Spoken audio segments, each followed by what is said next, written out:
ओम गणपतिये नमः। जय माता दी।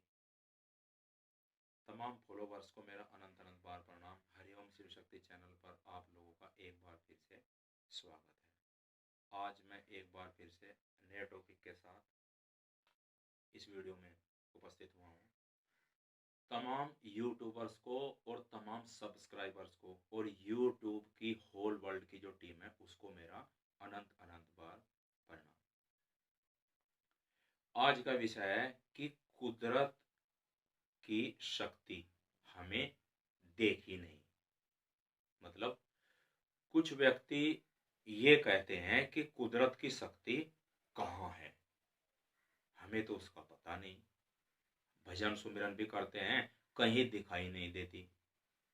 और यह सवाल वो व्यक्ति करते हैं जो सत्संगों से, किसी धार्मिक मिशन से, किसी जागरण पार्टी से, कहीं किसी से भी इस प्रकार की जो स्पिरिचुअल मतलब जागरण करने वाली जो पार्टियां होती हैं, उसको जागृत करने वाली होती हैं, अवेक करने वाली होती हैं, वो लोग उनसे जुड़े हुए हैं। ये जो क्वेश्चनिंग है उन लोगों की है। क्या वास्तव में आपने कुदरत की शक्ति नहीं देखी? ये ऐसा सवाल यार, अटपटा सवाल करते क्यों हो कि कुदरत की शक्ति हमें दिखाई नहीं देती? आप ये तो देखिए, छोटा बच्चा पैदा हुआ नहीं और परमपिता परमेश्वर ने उसके खाने का, उसके भोजन का प्रबंध पहले ही कर दिया। वह आया नहीं, उसने पैर तो जमीन पर रखा नहीं, लेकिन उसका मैनेजमेंट खाने पीने का पहले ही कर दिया माँ के दूध के द्वारा। और एक बात और देखिए, जब बच्चा रोटी खाने लगता है तो एक ऐसी प्रक्रिया होती है कि ऑटोमेटिक कुदरत की शक्ति ही है कि उसकी जो माता होती है वो भी उसके लिए दूध उपलब्ध नहीं कर पाती। वह भी ऑटोमेटिक चला जाता है, जहां से आया था वहीं पर चला गया। एक प्रबंध था कुछ समय के लिए। बच्चा रोटी खाने लग गया, लेकिन माता अपना दूध बच्चे के लिए उपलब्ध करने में असमर्थ है। क्या यह शक्ति नहीं है? इतने तारे इस पूरे आकाश में आपको दिखाई देते हैं। सूर्य घूम रहा है, चंद्रमा चक्कर काट रहा है, धरती घूम रही है, सभी जीव जंतु चल रहे हैं। पूरी प्रक्रिया जो है वो क्रियामान है। जो भी सब हैं सब चले हुए हैं। तो क्या आपको कुदरत की शक्ति नहीं दिखाई देती?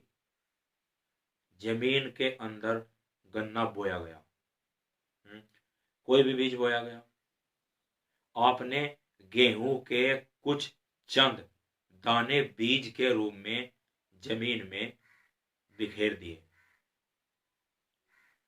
और आप पता नहीं कितने हजारों कुंतल गेहूं जो है उसमें से प्राप्त कर लेते हो।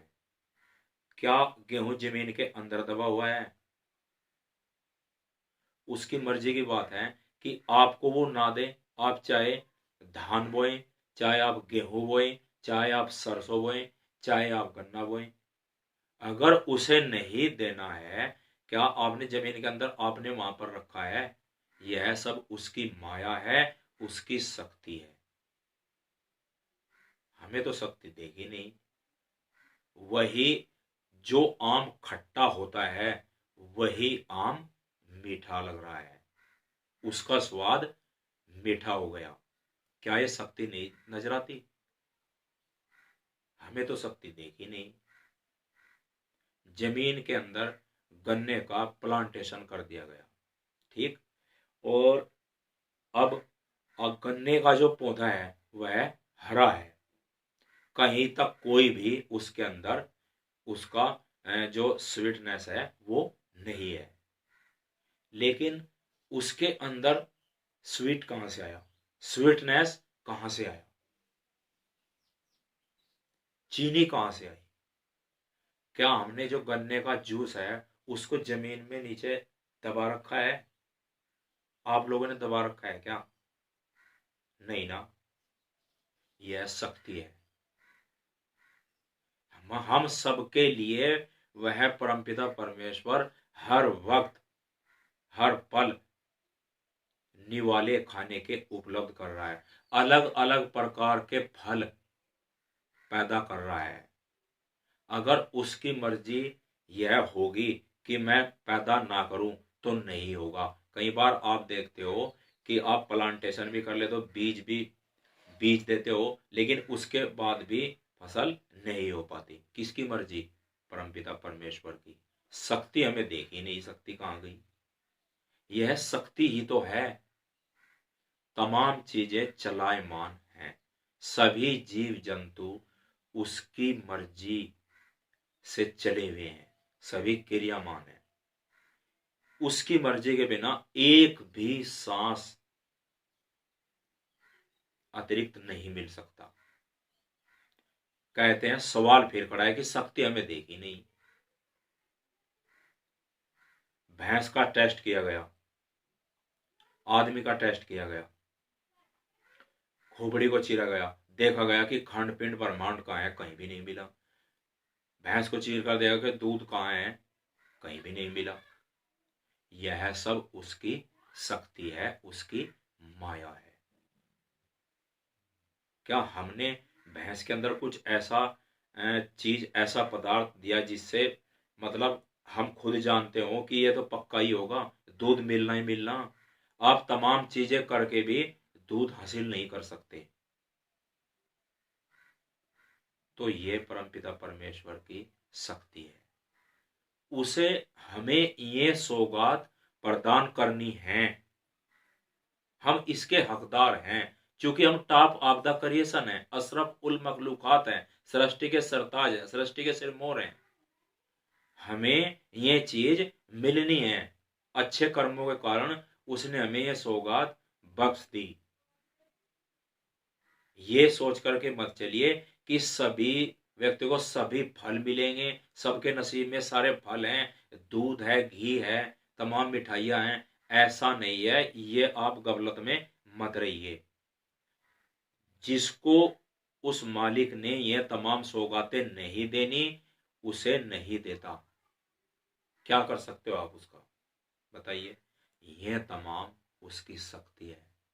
चुपचाप इस बात को स्वीकार कर लो और गौर से सोचो, ध्यान लगाओ अलग अलग बातों पर।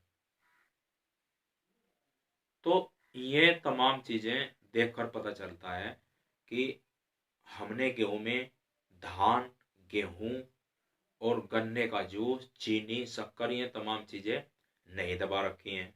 तो कहां से निकलती हैं? नीचे से। उसकी शक्ति, उसकी माया, उसका कमाल, उसकी सौगात, उसका रहमो करम हम पापियों पर।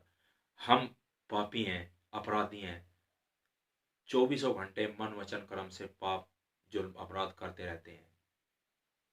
तहे दिल से एक बार भी तो शुक्रिया नहीं करते कि हे परमपिता परमेश्वर, आप जो सौगात दे रहे हो, आप हम पर बहुत बड़ा एहसान कर रहे हो। अगर सोचिए, अगर जल ना होता तो क्या होता? आप शौचालय में बैठे हो, आप कहीं से कहीं भी कोई जल नहीं है, सोच कर देखिए क्या होगा। खाना खाने के लिए बैठे हो, खाना पकाने के लिए बैठे हो, अगर जल ना हो तो क्या होगा? जमीन से जो जल निकाला जा रहा है उसकी मर्जी से, आग उसकी मर्जी से काम कर रही है। ये उसकी शक्तियां हैं। कहते हैं कि हमें तो उसकी शक्ति देखी ही नहीं। अरे भाई, ये सब शक्ति ही तो है, और क्या है। तो मैं अपनी बात को यही विराम देता हूँ, और चैनल को सब्सक्राइब करिए, और जो भी होता हो वो करिए इसमें, और बराबर उस मालिक का ध्यान रखिए, उसकी शक्ति पर शक शुबा मत करिए, नहीं तो हम पाप के भागी बन जाते हैं। फिर उस पाप से हमें कोई रोक नहीं सकता। तो डोंट वरी, बी हैप्पी, अपने आप को पॉजिटिव रखिए। जय हिंद, जय भारत।